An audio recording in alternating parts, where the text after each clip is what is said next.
நீங்கள் பார்த்துக் கொண்டிருப்பது உங்கள் விஜய்.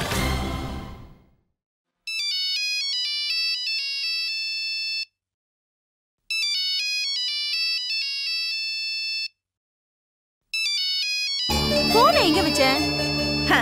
நம்மள பிசினஸ் எல்லாம் கத்துக்கணும். புது கேமரா வச்ச போன் வாங்கணும். ஹலோ ஹலோ, சொல்லு சரஸ்வதி. என்ன 3000 கட்டினா வாஷிங் மெஷின் கொடுக்கறாங்களா? அப்புறம் மாசம் மாசம் கட்டினா போதுமா? ஐயோ, இன்னும் 2 நாள்ல கட்டணுமா? சரி, நான் பணத்தை அரேஞ்ச் பண்ணிட்டு உன்னை கூப்பிடுறேன். சரியா? அவை. ஐயோ, இவ வேற இவ்ளோ அர்ஜென்ட்டா கேக்குறாளே, இப்ப என்ன பண்றது? மறுபடியும் மறுபடியும் பிரியாவையே கேட்டு தொல்லை பண்ணா நல்லாவா இருக்கும்? எனக்கும் இந்த துணி தோச்சு ரொம்ப கஷ்டமா தான் இருக்கு. வாஷிங் மிஷின் இருந்தா நல்லாதான் இருக்கும். என்ன பண்ணலாம்? நம்ம வீட்டுக்காரர்கிட்டயே கேட்கலாம். ஆமா. என்னங்க என்னங்க, ஏங்க நம்ம தேவைன்னு கூடும்போது காணாம போயிடுவாரு. எங்க இருக்கு? எதுக்கு என்னங்க என்னங்கன்னு ஏல போடுற? ஏங்க, எனக்கு ஒரு 3000 ரூபாய் அவசரமா தேவைப்படுது. 3000? எதுக்கு? நான் வாஷிங் மிஷின் வாங்கணும். என்ன திடீர்னு வாஷிங் மிஷின் மேல அவ்வளவு மோகம்? ஏங்க, நானும் எவ்வளவு நாளைக்கு இந்த கையால துவைக்கிறது? வாஷிங் மிஷின் இருந்தா எனக்கு கொஞ்சம் வேலை குறையும். இப்ப புரியுதா? ஏதோ கொஞ்ச நாளா தானே இந்த வேலையெல்லாம் நீ பண்ற. இத்தனை வருஷமா இவ்வளவு வேலையும் இழுத்து போட்டு சீதா தானே பண்ணா. அவளுக்கு எப்படி இருந்திருக்கும்? இத பாருங்க, எல்லா விஷயத்துக்கும் சீதா சீதான்னு அவளை இழுக்காதீங்க. அவ வயசு பொண்ணு, எல்லா வேலையும் செய்யறதுக்கு அவளுக்கு சக்தி இருக்கு. நான் அப்படியா? உடம்பு கை கால வலிக்காதா? இத பாருங்க, ஒரு நாளைக்கு இந்த வேலையெல்லாம் நீங்க செஞ்சு பாருங்க, அப்ப தெரியும். பானு, இத பாருங்க, எனக்கு வாஷிங் மிஷின் வேணும், அதுக்கு பணம் வேணும், அவ்வளவுதான். இது பாரு, நீ என்னதான் சொன்னாலும் என்கிட்ட சல்லி காசு கூட கிடையாது. நீ ஒண்ணு பண்ணு, வீட்டு வேலை எல்லாத்தையும் நீயே பண்ணு. அப்படி பண்ணினா தின்ன சோறு செரிமானமாகும், உடம்பு நல்லா ஆரோக்கியமா இருக்கும். முயற்சி பண்ணி பாரு, உன்னால முடியும்.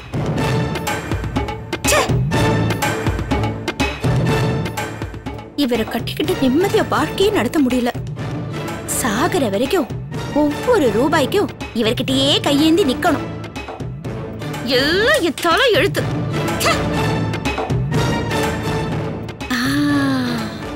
இந்த காஞ்சனா சொன்ன மாதிரி எப்படியாவது பணத்துக்கு ஏற்பாடு பண்ணி சீட்டு விஷயத்துல காஞ்சனா கூட கூட்டு சேர்ந்துட்டா இவர்கிட்ட கையேந்தி நிக்க வேண்டிய தேவையே இல்லை.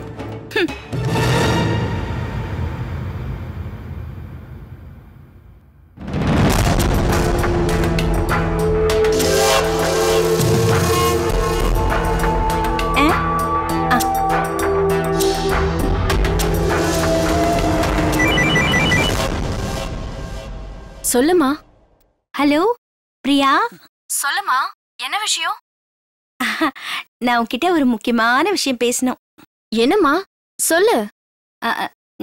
நம்ம தெருவுல காஞ்சனான்னு ஒருத்தி இந்த ஃபினால் வித்துட்டு வருவாள்ல, உனக்கு ஞாபகம் இருக்கா? காஞ்சனாவா? ஞாபகம் இல்லையம்மா. அவ 6-7 வருஷத்துக்கு முன்னாடி கஷ்டம்னு நம்ம வீட்டுக்கு வருவா, நானும் ஏதாவது கொடுப்பேன். இப்ப அவ திரும்பி வந்திருக்கா, கோடீஸ்வரியா திரும்பி வந்திருக்கா. இருந்துட்டு போறா, என்னம்மா இப்போ அதுக்கு? அப்படி இல்ல, அவ எப்படி இவ்ளோ பெரிய பணக்காரி ஆனான்னு சொன்ன நீ ஆச்சரியப்படுவ பிரியா. எப்படிமா பணக்காரியானா? சீட்டு நடத்தி வட்டிக்கு விட்டு கோடி கோடியா சம்பாதிச்சிருக்கா. அம்மா, அப்படி ஆகணும்னு அவளோட தலையில எழுதி இருக்கு. அந்த தலை எழுத்த யாரும் எழுதல, அவளே எழுதிக்கிட்டா. இத பாரு பிரியா, விதிப்படிதான் எல்லாம் நடக்கும்னு நாம சும்மாவே இருந்தா காலம் பூரா நானும் உங்க அப்பா கிட்ட கையேந்திதான் நிக்கணும், நீயும் உன் புருஷன் கிட்ட கையேந்திதான் நிக்கணும். அம்மா, இப்ப அதுக்கு என்ன பண்ணணும்? அப்படி கேளு. அந்த காஞ்சனா சொன்னா நானும் அவள மாதிரி சீட்டு நடத்தினா கோடி ரூபாய் சம்பாதிக்கலான்னு. அம்மா, எல்லாராலையும் அப்படி ஆக முடியாது. சீட்டு நடத்தி எத்தனை பேர் வீதிக்கு வந்திருக்காங்க தெரியுமா? ஏய், புத்தி இல்லாதவங்க சீட்டு நடத்துறாதான் வீதிக்கு வருவாங்க. புத்திசாலித்தனம் இருந்தா எப்படியும் சம்பாதிக்கலான்னு அந்த காஞ்சனாவை பார்த்து நான் இப்ப தெரிஞ்சுக்கிட்டேன். சரி, இதெல்லாம் எதுக்கு என்கிட்ட சொல்ற? இங்க பாருமா, அதத்தான் நான் இப்ப சொல்ல போறேன். நானும் சீட்டு நடத்தினா கோடீஸ்வரி ஆகலாம். அதுவும் இல்லாம அது ஏதோ டப்ளிங்னு சொன்னாங்க. அப்படின்னா நாம எவ்வளவு பணம் தரோமோ அதுக்கு டபுள் மடங்கா 3 மாசத்துல திருப்பி தராங்களாம். பிரியா, என்னையும் சேர சொல்லி காஞ்சனா வற்புறுத்துறா. அவ்வளோ பணத்துக்கு நான் எங்க போவேன்? நான் அதுக்கு இப்போ அந்த வீட்டோட குடும்ப பொறுப்பெல்லாம் நீ தானே பாத்துக்கிற. சாவி கொத்து உன் கையில தானே இருக்கு. அந்த சாவி கொத்துல லாக்கர் சாவியும் இருக்குல்ல. அதுல இருந்து அதிகலாம் ஒண்ணு வேண்டாம். ஒரு 20 லட்சம் ரூபாய் கொடுத்தேன்னா அத 40 லட்சமா ஆக்கலான்னு நினைக்கிறேன்.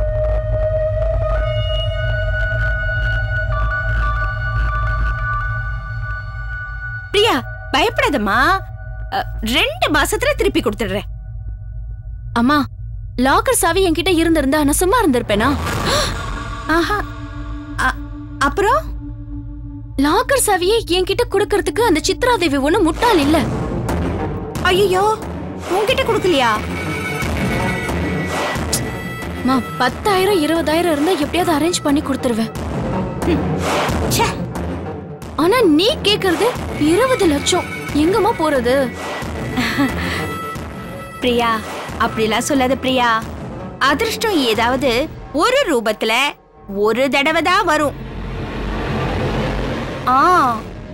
அந்த அதிர்ஷ்டம் சீட்டு ரூபத்துல நம்ம கிட்ட வந்திருக்கு. கோடி கணக்குல சம்பாதிச்சு தேவையானதை வாங்கிக்கிட்டு ஜொம்முன்னு கார்ல சுத்திக்கிட்டு இருக்கலாம் பிரியா. அது சரிம்மா, நான் முடிவா சொல்றேன், இந்த விஷயத்துல நான் ஒண்ணும் பண்ண முடியாது. இது பாருமா, சும்மா என்ன தொந்தரவு பண்ணாத, சரியா? பாய். பிரியா, பிரியா, ஒரு நிமிஷம்.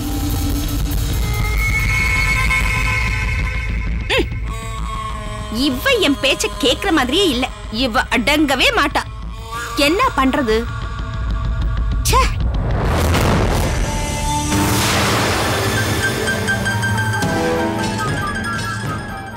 20 லட்சம் போட்டா 40 லட்சம் கிடைக்கும். ஓகேதான். ஆனா நான் எப்படி ரெடி பண்றது?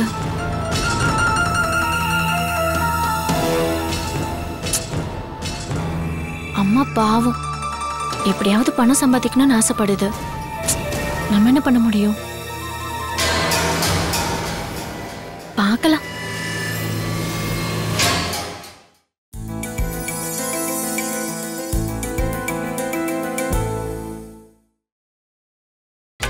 நீங்கள் பார்த்துக் கொண்டிருப்பது உங்கள் விஜய்.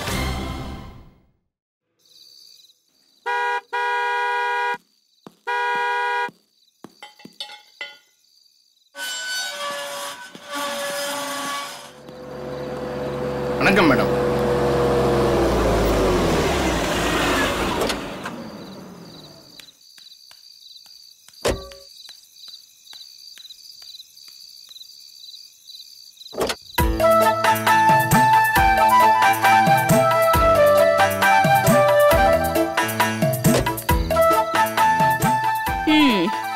ஏன் இவ்வளவு லேட்டு?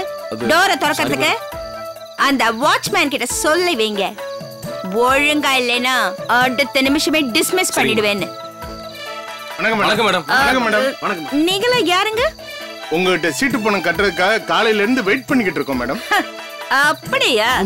சரி சரி, உங்களுக்காக தான் காலையில இருந்து வெயிட் பண்ணிட்டு இருக்கேன் மேடம். மேடம், என்னையும் பணக்காரன் ஆக்கி விட்டுறீங்க நம்பிக்கையில தான் மேடம் காலையில இருந்து வெயிட் பண்ணிட்டு இருக்கேன். என்னையும் சேர்த்துக்குங்க மேடம். இந்த பானுமதியை நம்பி வந்துட்டீங்கல்ல, பதட்டப்படாதீங்க. உங்க எல்லார் பணத்தையும் ரெட்டிப்பாக்கி தர வேண்டியது ஏன் பொறுப்பு. Follow me. நன்றி மேடம். வந்துட்டாங்க. வாங்க வாங்க வாங்க வாங்க. வாங்கக்கா. இத்தனை பேர் இத பார்க்க வந்திருக்கீங்களா? பானுமதி நேரம் மாறி இருக்கு போல இருக்கு. அக்கா எப்படிக்கா இருக்கீங்க?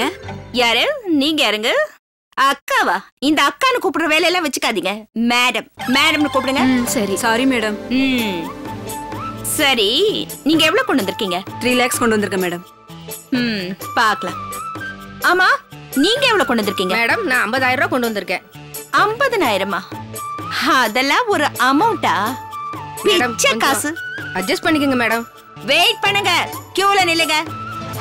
ஆமா, நீங்க எவ்வளவு கொண்டு வந்திருக்கீங்க? 5 lakhs மேடம். 5 lakhs? அதான், அப்படிதான் இருக்கணும். மேடம், நான் 4 lakhs எடுத்துட்டு வந்திருக்கேன் மேடம். வெயிட் பண்ணுங்க. நீங்க எவ்வளவு? நீங்க யாருங்க? பானுமதி. என்ன தெரியாதா? பானுமதியா? யார பேர் சொல்லி கூப்பிடுறீங்க? மேடம் கூப்பிடுங்க 3 வாட்டி. சாரிங்க மேடம். இன்னொரு வாட்டி கூப்பிடுங்க. Madam sorry madam. அது எவ்வளவு கொண்டு வந்திருக்கீங்க? 2 லட்சம் மேடம். அதுல வேற மேடம், வாங்கிக்கோங்க பானுமதி அது இது. மேடம், காலையில இருந்து வெயிட் பண்றேன் மேடம். Please madam.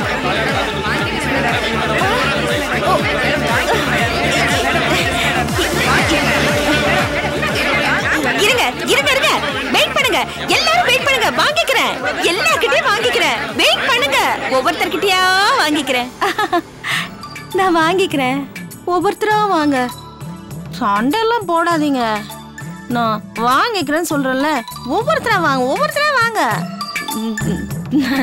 சொன்னா கேளுங்க, எல்லார்கிட்டயும் வாங்கிக்கிறேன். சொன்னா கேளுங்க. பனு பனு பனு பனு பனு பனு என்ன என்ன என்ன இது என்ன ஆச்சு? என்ன ஆச்சு? ஏங்க எங்க அவங்க எல்லாம்? யாரு? கூட்டமா வந்து என்கிட்ட பணம் கொடுக்க லைன்ல நின்னாங்க. நீ போட்ட கூச்சலுக்கு வீதியே கிளம்பி வீட்டு வாசல்ல வந்திருக்கணும். ஏதோ டிவில கிரிக்கெட் ஃபைனல் மேட்ச் காட்டுறாங்கன்னு எல்லாரும் வீட்டுக்குள்ளேயே அடங்கி கிடக்குறாங்க. என்ன பகல்லையே கனவா? பலிக்காது, சத்தியமா பலிக்காது. சேர்க்க சரியா இருந்தா பலிக்கும். மூஞ்சை கழுவிட்டு வேலையை பாரு.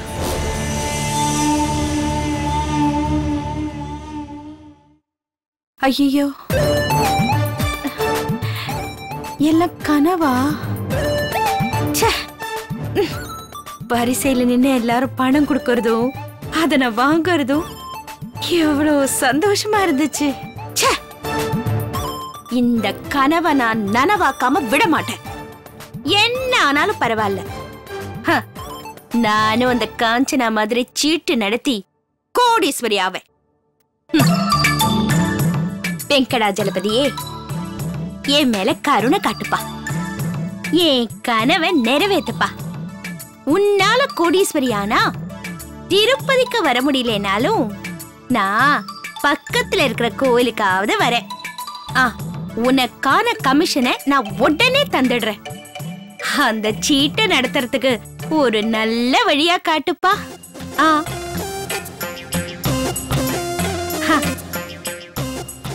என்ன பண்ணலாம் இதுக்கு? ஐயோ, சூப்பரா இருந்தது அந்த கனவு. என்ன பண்றது?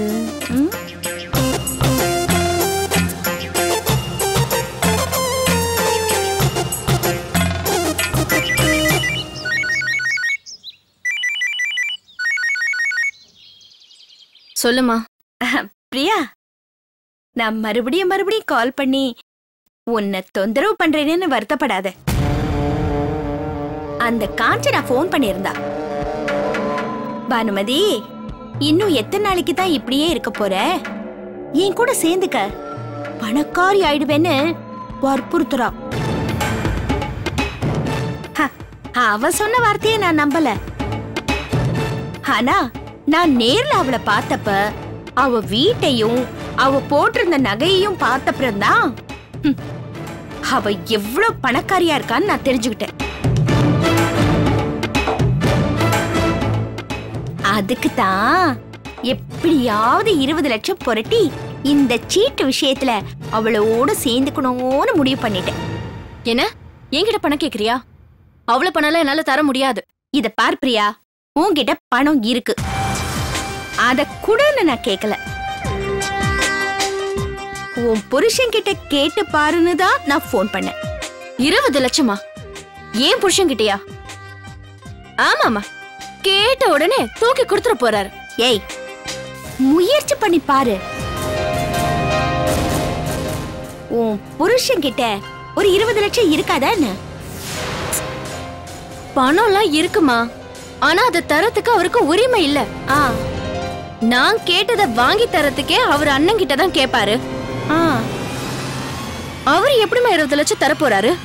அதெல்லாம் முடியாதுமா. ஏய், அந்த குடும்பத்து சொத்துல ராமுக்கு எவ்வளவு உரிமை இருக்கோ அவ்வளவு உரிமை உன் புருஷன் ரவிக்கும் இருக்கு. நீ கேக்குற மாதிரி கேட்டு பாரு, கண்டிப்பா கிடைக்கும்.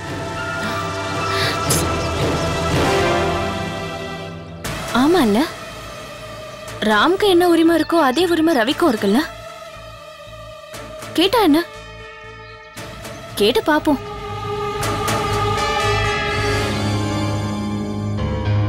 இங்க பாரு, அப்படி ஏதாவது புதுசா பிசினஸ் ஆரம்பிக்கணும்னு நினைச்சேன்னா லீகலா நம்ம கம்பெனி பிரான்ச்சா தான் ஆரம்பிக்க முடியும். இந்த மாதிரி சீட்டு பிடிக்கிற பிசினஸ் எல்லாம் கடைசியில போலீஸ் ஸ்டேஷன், கோர்ட்டுன்னு தான் போய் முடியும். ஏன்னா அந்த மாதிரி பிசினஸ்ல பணத்தை மோசடி பண்றவங்க தான் அதிகமா இருப்பாங்க. மோசடி பண்றவங்க எல்லா பிசினஸ்லயும் தான் இருப்பாங்க. அதுக்காக யாரும் பிசினஸ் பண்ணாமலையா இருக்காங்க? நம்ம கவனமா இருந்தா யாரும் நம்மளை ஏமாத்த முடியாது. பல வருஷத்துக்கு முன்னாடி காஞ்சனான்னு ஒருத்தவங்க எங்க வீடு பக்கத்துல இருந்தாங்க. அவங்க அப்ப ரொம்ப கஷ்டத்துல இருந்தாங்க. அம்மா கிட்டதான் சாப்பாடுக்கே காசு வாங்குவாங்க. ஆனா இப்ப அவங்க சீட்டு பிசினஸ் பண்ணி கோடி கணக்குல சம்பாதிச்சுட்டாங்க. நம்ம அவங்களோட சேர்ந்து பிசினஸ் பண்ணா ஒரு ப்ராப்ளமும் வராது. அவங்களுக்கு போலீஸ் மினிஸ்டர் கூட கான்டாக்ட் இருக்கு. இது தப்பான பிசினஸா இருந்தா போலீஸ் சும்மா விடுவாங்களா? இத பாரு பிரியா, அவங்களுக்கு யார் கூடலாம் கான்டாக்ட் இருக்குன்னு தெரிஞ்சுக்கிறது நமக்கு அனாவசியம். சக்கரவர்த்தி குடும்பத்துக்கு இந்த மாதிரி பிசினஸ் சரியா வரவே வராது. உனக்கு ஏன் சீட்டு பிசினஸ் செய்யணுங்கிற ஆசை வந்து எனக்கு தெரியல. இந்த விஷயத்தை இதோட விட்டுட்டு இந்த வீட்டு மருமகளா மட்டும் இரு, அது போதும்.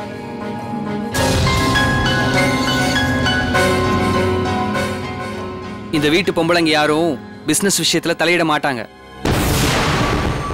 பாட்டி, சித்தி, அம்மா யாராவது பிசினஸ் பத்தி பேசிருக்காங்களா சொல்லு? இல்லதானே? அந்த மாதிரி தான் நீ இருக்கணும். நான் உங்களுக்காக ஏதாவது நல்லது பண்ணலான்னு பார்த்தா நீங்க இப்படி ஏதாவது சொல்றீங்க. ஒவ்வொரு பைசா வாங்குறதுக்கும் நீங்க உங்க அண்ணன் கிட்ட காலை பூரா கையேந்திக்கிட்டே இருங்க. நான் அதை பார்த்துக்கிட்டே இருக்கேன். உங்களுக்கு சந்தோஷம் தானே?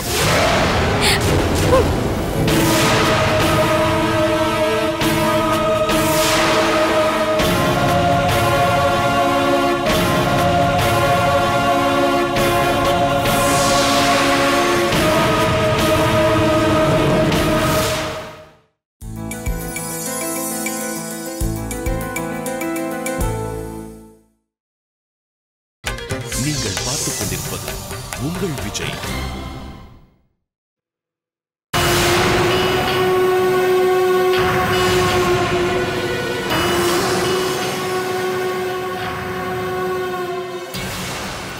அம்மா 1 லட்சத்தை 10 லட்சமா ஆக்கணும்னு ஆசைப்படுறாங்க. ஆனா ரவி என்னடானா பணம் தர மாட்டேங்கிறாரு. இப்ப என்ன பண்றது?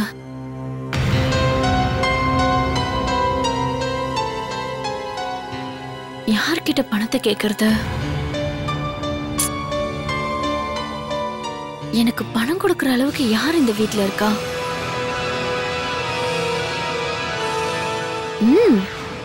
அதான் இருக்காளே கல்பனா. அவகிட்ட கண்டிப்பா பணம் இருக்கும். அவளை கேப்போம்.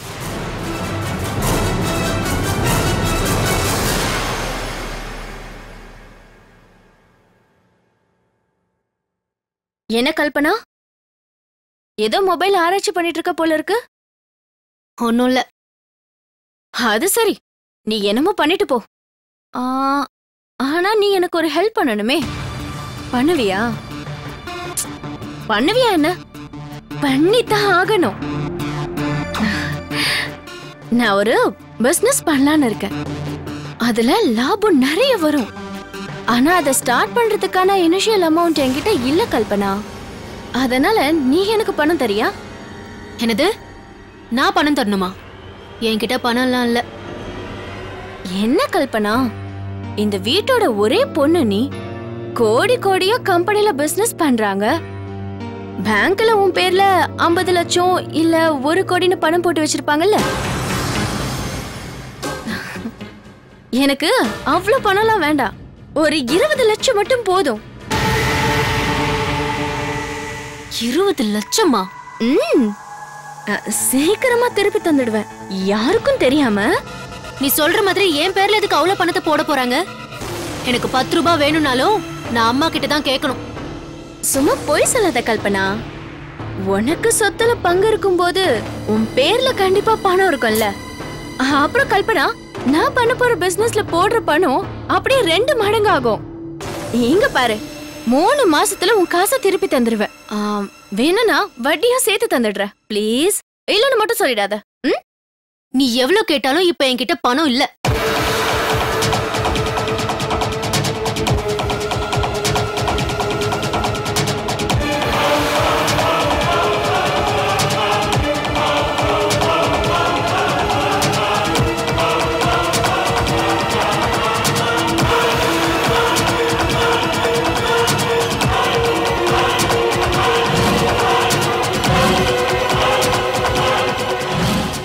நீ எனக்கு பணம் தரலனா நீயும் தினேஷும் இருக்கிற போட்டோவை உங்க அம்மா கிட்ட காட்டிடுவேன்.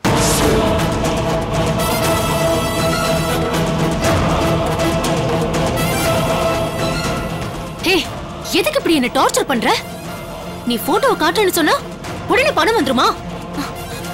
போ, போய் போட்டோ காமி போ. அம்மா என்ன பண்ணுவாங்க? என்ன 4 திட்டுவாங்க, இல்ல 2 அடி அடிப்பாங்க. பரவாயில்ல, வாங்கிக்கிறேன். இங்க பாரு, என்னாலதான் என் லவ் மேட்டர் அம்மா கிட்ட சொல்ல முடியல. அட்லீஸ்ட் உன் மூலமா தான் அம்மாக்கு தெரியட்டும். இத நான் உன்கிட்ட ஹெல்ப்பா கேட்டுக்கிறேன். தயவு செஞ்சு என் விஷயத்த அம்மா கிட்ட சொல்லுமா. போ, வேணும்னா அந்த போட்டோ காமிச்சுக்கோ. போ. வந்துட்டா, எப்போ பார்த்தாலும் போட்டோன்னு சொல்லிக்கிட்டேன்.